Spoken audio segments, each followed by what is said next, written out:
ஜெய் ஸ்ரீராம். இந்த ராமநவமி நாள் அன்னைக்கு பத்ராச்சல க்ஷேத்திரத்தை சம்பந்தப்பட்ட 3 அற்புதமான பக்தர்களை பார்க்க போகிறோம்.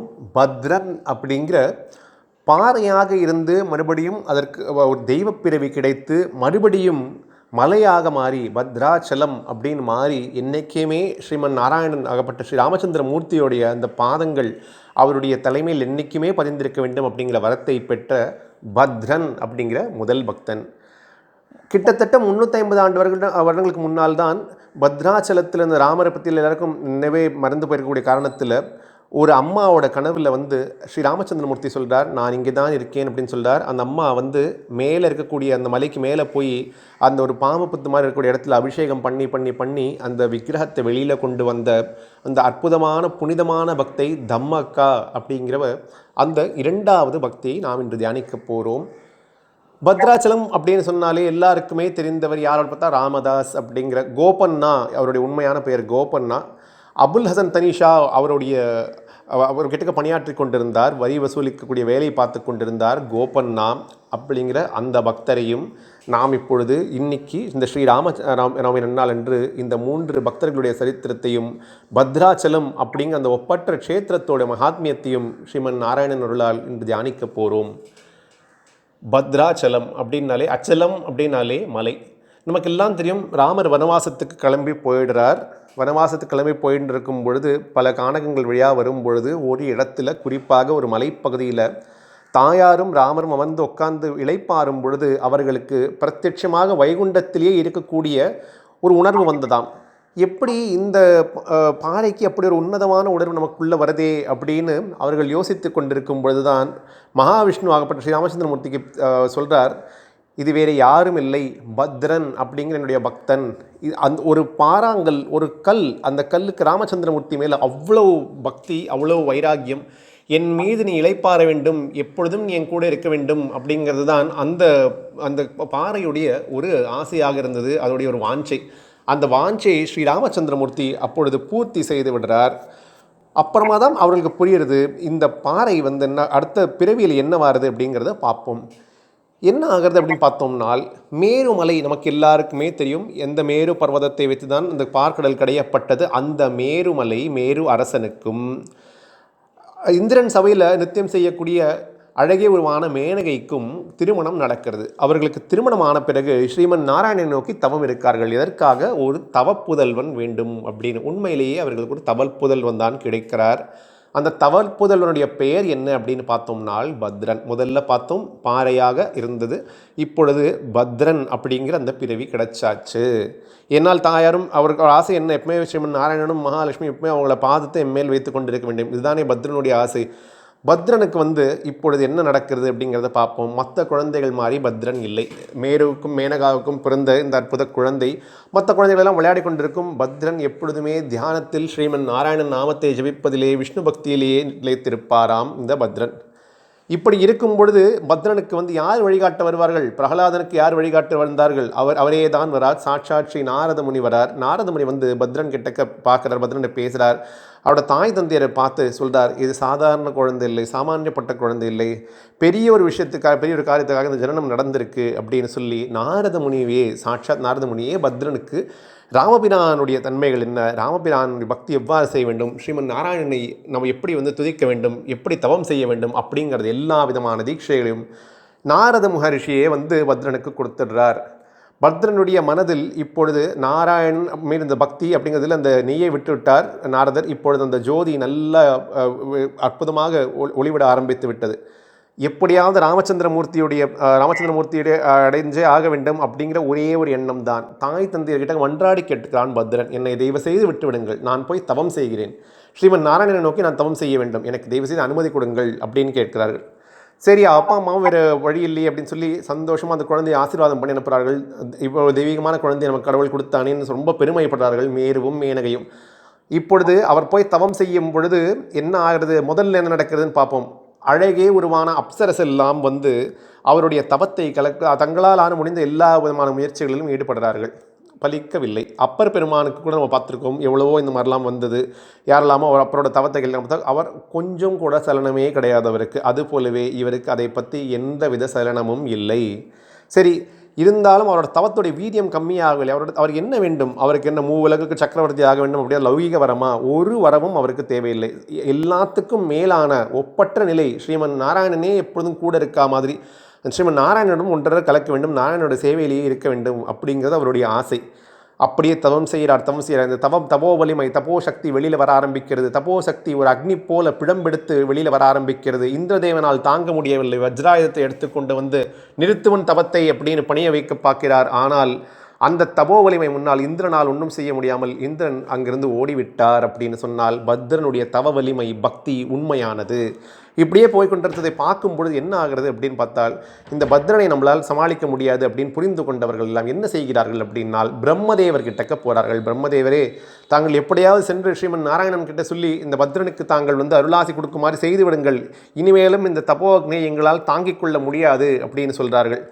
பிரம்மதேவரும் ஸ்ரீமன் நாராயணனிடம் போய் மன்றாடி பத்ரனுக்கு தாங்கள் ஆசீர்வதித்து விடலாமே அப்படின்னு சொல்லும்பொழுது, இவ்வளவு பேர்லாம் வந்து சொன்னால்தான் பெருமாள் ஆசீர்வாதம் செய்வாரா என்ன? பெருமாள் வந்து பத்ரனுடைய மேன்மையை எல்லாருக்கும் எடுத்து காட்ட வேண்டும் அப்படிங்கிற காரணத்திற்காகவே பெருமாளும் கருணையே வடிவாக இருக்கக்கூடிய தாயாரும் காத்து கொண்டிருந்தார்கள். எப்பொழுது பத்ரன் கூப்பிட்டு விட்டாரோ பெருமாள் என்ன பண்ணுறாராம், சங்கு சக்கரம் எல்லாத்தையும் எடுத்துட்டு வராராம். சங்க வலது கையிலையும் சக்கரத்தை இடது கையிலையும் எடுத்துட்டு வராராம். பிரயோக சக்கரத்தை எடுத்துட்டு வந்து பத்ரன் அப்படியே தரிசனம் காட்சி கொடுக்கும் பொழுது ராமபிரானுடைய தரிசனம் கிடைத்து விட்டது. வாழ்க்கையில் பெரிய பாக்கியம் அப்படின்னு கிடச்சி உடனே ராமர்கிட்ட பார்த்த உடனே என்ன கேட்குறார் பத்ரன், உங்களுடைய பாதம் இல்லையா, அந்த பாதத்தை என் தலை மீது பதிய வையுங்கள் அப்படின்னு கேட்குறார். உங்களுடைய பாதம் என்னுடைய தலை மீது பதியட்டும் அப்படின்னு நமஸ்காரம் பண்ண மாத்திரத்தில் ராமச்சந்திரமூர்த்தியோட பாதம் அவரோட தலைமையில் வச்சு, எந்த பாதம் அகல்யையோட சாபத்தை அவளுக்கு விலக்கு கொடுத்ததோ அதே பாதம் தான் பத்ரனுக்கு இப்பொழுது அந்த பேர்பட்ட ஒரு பெரிய மோட்சத்தை கொடுக்கிறது. அது கொடுத்த அடுத்த க்ஷணமே என்ன ஆயிடுறது அப்படின்னால், ராமச்சந்திரமூர்த்தியும் சீதாதேவியும் லக்ஷ்மணரும் அப்படியே விக்கிரகங்களாக மாறுகிறார்கள். பத்ரன் இப்பொழுது இந்த தெய்வ பிரிவு எடுத்தார் அல்லவா, பத்ரன் மறுபடியும் ஒரு மலையாகவே மாறி ஒரு பாறாங்கல்லாக இருந்தார். இப்பொழுது இந்த பாறை வந்து இப்பொழுது ஒரு மலையாக மாறி பத்ராச்சலம் அப்படிங்கிற அற்புத சாநித்தியம் பெற்று ஸ்ரீ ராமச்சந்திரமூர்த்தியையும் சீதாதேவியையும் லக்ஷ்மணரையும் தம் மேலே தாங்கி எப்பொழுதும் இருக்கக்கூடிய ஒரு அற்புதமான நிலையை அடைந்து விட்டார் பத்ரன் அப்படிங்கிற முதல் பக்தர். இப்பொழுது பத்ராச்சலத்துடைய இரண்டாவது ஒப்பற்ற பக்தை தம்மக்கா. 350 ஆண்டு 400 வருடங்களுக்கு முன்னாடினா பத்ராச்சலம் இப்படி இருக்கா மாதிரி எல்லாம் இல்லை. அங்கே அது ஒரு மலை பிரதேசம், கோதாவரி நதி ஓடிக்கொண்டிருக்கும். அங்கே கானகங்கள்லாம் இருக்கும், கொஞ்சம் கொஞ்சம் குட்டி குட்டி கிராமங்கள் எல்லாம் இருக்கும்.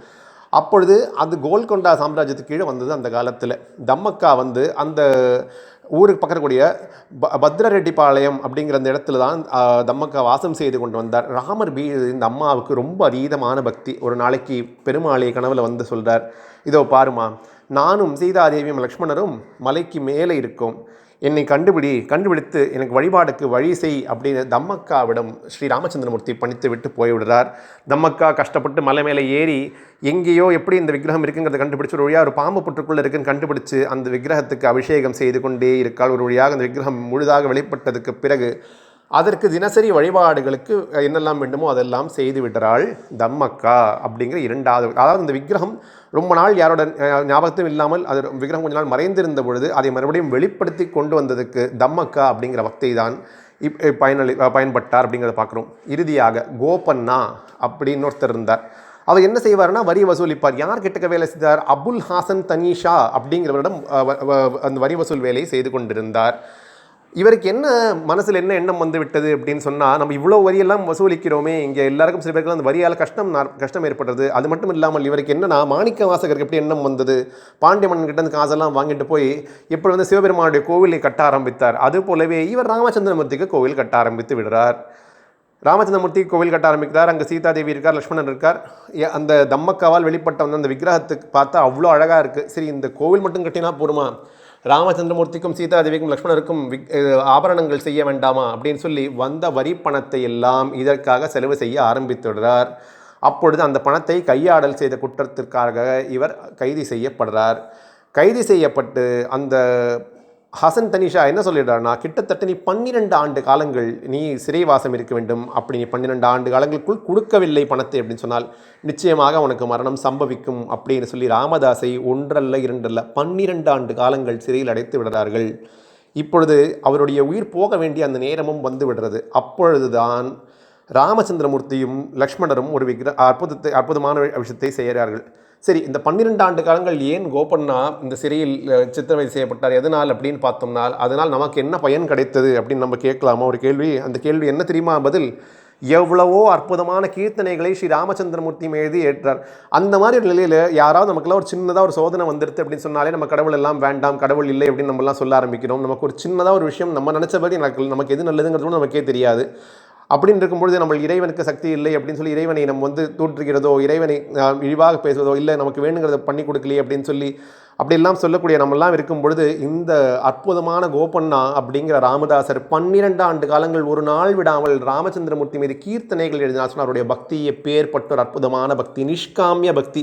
எப்படி பத்ரனுக்கு இருந்ததோ அது போலவே, எப்படி அந்த அம்மாவுக்கு இருந்ததோ அது போல தான் கோபண்ணாவுக்கும் இருந்தது அப்படிங்கிறது நம்ம பார்க்குறோம். தம்மக்காவும் எப்படி அந்த ஒப்பற்ற சேவை செய்தாள் அப்படிங்கிறதையும் பார்க்குறோம்.